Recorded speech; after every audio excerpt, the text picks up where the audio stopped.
As in, guys, all of y'all are just trying to make God's daughters forget that they're pretty. God's daughters forget that they're beautiful. I wanna like this. They want my face without makeup. Because the makeup yawa, the application haebo nesente, right? Back. Now it's off again. There's the crank with no makeup, and here's the crank with makeup. Men, ne? A whole chunk of these crazy brother and neck Mirandos. What's a be orthodontist? Yeah.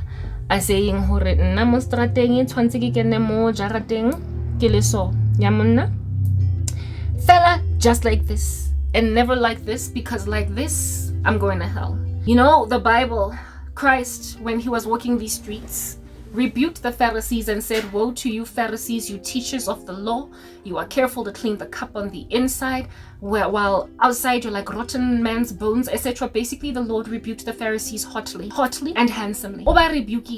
Because they were hypocrites. Do you understand? And one of the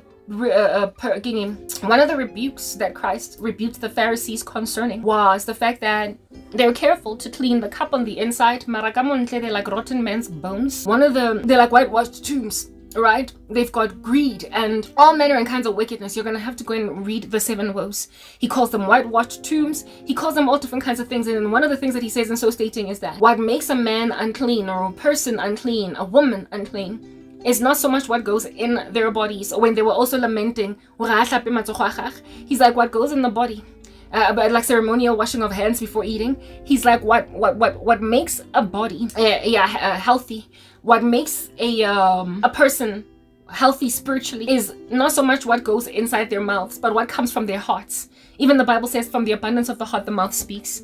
So Christ was basically rebuking them for focusing on externalities without focusing on the heart. There's a whole bunch of crazy men that are out here harassing women, insisting that they don't wear makeup, don't wear wigs, don't have their hair out, don't whatnot, because this here defiles you. You're like the Pharisees, the Sadducees, the teachers of the law. You're like these randos that don't know nothing about God, not even from a bar of soap, but you love to burden people with your rules and your regulations. You love to burden people with all of these snacks of things that you have innovated, apparently, allegedly, as the truth or whatever.